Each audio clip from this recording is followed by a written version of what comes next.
Hello students, welcome to the world of intellectual सब। Students, आज मैं आपके लिए लाई हूँ मैकेनिकल प्रॉपर्टीज़ ऑफ सॉलिड्स में से कुछ एमसीक्यूज़। तो स्टूडेंट्स, वीडियो को करते हैं स्टार्ट। उससे पहले अगर आपने चैनल को सब्सक्राइब नहीं किया तो जल्दी से चैनल को सब्सक्राइब करें। नाउ स्टूडेंट्स, यहाँ पे हमारे पास फर्स्ट क्वेश्चन है, there are two wires of same material and same length while the diameter of second wire is 2 times the diameter of first wire, then the ratio of extension produced in the wires by applying same load will be। तो students, यहाँ पे हमें दिया गया है कि diameter of the second wire जो है वो 2 times the diameter of the first wire है। ठीक है, तो हमें इनकी रेशियो जो है वो निकालनी है। हमें पता है स्टूडेंट्स यहाँ पे कि जो लेंथ है हमारे पास वो रहती है inversely proportional to the area. अगर students length inversely proportional area है, इसका मतलब कि लेंथ जो है वो इन्वर्सली प्रोपोर्शनल होगी to the R square radius के। ठीक है, इसका मतलब है कि R2 जो है हमें रेडियस दिया हुआ कितना है, twice of first wire, means twice of first wire. तो यहाँ पे हमें जो निकालना है वो है लेंथ L1/L2 जो है वो हमारे पास कितना होगा, ट्वाइस है, तो ये हमारे पास R2/R1 का स्क्वायर हो गया। अगर ये R1 का स्क्वायर है, इसका मतलब कि हमारे पास लेंथ जो है वो कितनी, 4/1 होगी। तो 4/1 जो है वो कितना हो गया, 4:1। 4:1 जो है ये हमारी स्टूडेंट्स रेशियो आ गई। इसका मतलब ऑप्शन डी जो है यहाँ पे राइट आंसर है। आई होप स्टूडेंट्स आपको ये क्लियर हुआ है। नेक्स्ट है हमारे पास, which of the following has no dimension. तो स्टूडेंट्स, हमें यहाँ पे बताना है कि कौन सा ऐसा है जिसके डायमेंशंस जो हैं वो नहीं होते हैं। एंगुलर वेलोसिटी का स्टूडेंट्स यहाँ पे स्ट्रेन जो है इसका कोई भी डायमेंशन जो है वो नहीं होता, क्योंकि स्ट्रेन जो होता है वो होता है is the ratio of change in an object's dimensions to its original dimension.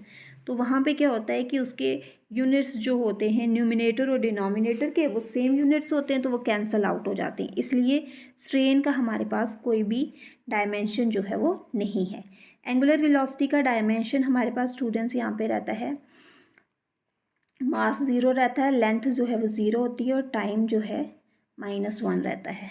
Momentum का हमारे पास मास, लेंथ और टाइम जो है -1 रहता है। एंगुलर मोमेंटम जो होता है इसका मास 1 रहता है, लेंथ ट्वाइस रहती है और टाइम जो है -1 रहता है। इन सब के यूनिट्स हैं हमारे पास, लेकिन स्ट्रेन का यूनिट जो है हमारे पास नहीं है। तो राइट ऑप्शन हमारे पास है स्ट्रेन। नेक्स्ट है हमारे पास, which one of the following is not a unit of Young modulus. तो हमें यहाँ पे बताना है कि यंग मॉड्यूल का यहाँ पे कौन सा जो है वो यूनिट नहीं है। तो स्टूडेंट्स, पास्कल जो है वो भी होता है, तो डाइन जो है वो भी रहता है हमारे पास। यहाँ पे newton metre square, pascal newton per metre square जो है वो यूनिट होता है, तो यहाँ पे न्यूटन पर मीटर जो है वो यूनिट नहीं है। तो ऑप्शन ए जो है यहाँ पे स्टूडेंट्स राइट आंसर है। देन हुकेज लॉ एसेंशियली डिफाइन, क्या हुकेज लॉ जो है वो क्या बताता है स्टूडेंट, इसमें स्ट्रेन जो होता है वो डायरेक्टली प्रोपोर्शनल होता है to the applied stress within the elastic limit of that material. तो स्टूडेंट इलास्टिक लिमिट की बात करता है हुकेज लॉ, तो हमारा ऑप्शन 4 जो है यहाँ पे राइट आंसर है। Next is, according to Hooke's laws of elasticity, if stress is increased then the ratio of the stress to strain जो है वो कांस्टेंट रहेगी। ठीक है, वो उसमें चेंज नहीं होगा, वो कांस्टेंट रहेगी। तो ऑप्शन बी जो है वो यहाँ पे राइट आंसर है स्टूडेंट्स, क्योंकि रेशियो जो है उनकी वो कांस्टेंट होती है। नेक्स्ट है हमारे पास, the length of an iron wire is L, area of cross section हमें दिया हुआ है A, तो हमें बताना है the increase in length is 1 on applying. तो हमें यहाँ पे इंक्रीज़ बताना, उसकी लेंथ जो है वो इंक्रीज़ होगी या क्या होगा। तो लेंथ जो है स्टूडेंट्स वो इन्वर्सली प्रोपोर्शनल रहेगी to the area of cross section. ये फर्स्ट क्वेश्चन जो मैंने आपको करवाया था उसमें मैंने बताया अभी कि लेंथ जो होता है हमेशा उसकी इन्वर्सली प्रोपोर्शनल रहती है to the area of cross section.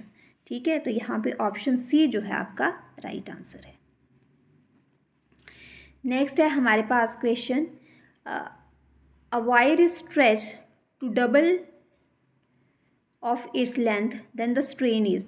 हाँ, तो अगर जो वायर जो होगी वो डबल होगी उसकी लेंथ, तो स्ट्रेन जो है वो कितना रहेगा। तो स्टूडेंट्स यहाँ पे हमारे पास फॉर्मूला है change in length minus original length. हम करते हैं चेंज इन लेंथ जो है वो हमारा यहाँ पे डबल बताई गई हुई है और ओरिजिनल लेंथ जो है उसकी एल है, तो यहाँ पे माइनस करेंगे तो हमारे पास आ जाएगा 1। So option is 1, option B is right answer. ठीक है, यहाँ पे रहेगा आपका चेंज इन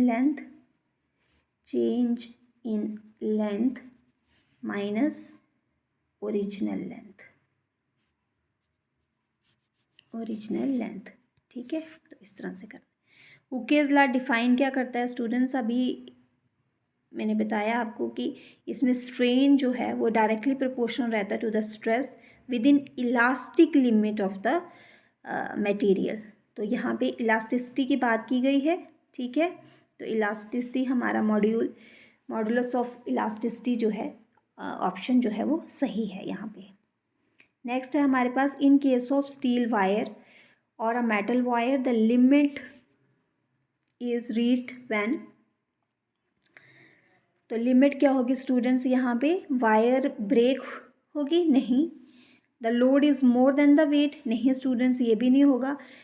इलोंगेशन जो है वो इन्वर्सली प्रोपोर्शन होगी, नहीं। इनमें से कोई भी जो है वो राइट ऑप्शन यहाँ पे नहीं है। So none of these is the right option over here. Next है when an elastic material with Young modulus Y is subjected to stretching stress S, elastic energy stored per unit volume of the material is. तो हमें यहाँ पे बताना है कि young module के हिसाब से वो क्या रहेगा। तो स्टूडेंट्स यहाँ पे ऑप्शन सी जो है वो राइट आंसर है। आई होप स्टूडेंट्स आपको वीडियो अच्छी लगी है। वीडियो अच्छी लगी है चैनल को लाइक कमेंट शेयर और सब्सक्राइब करना ना भूलें।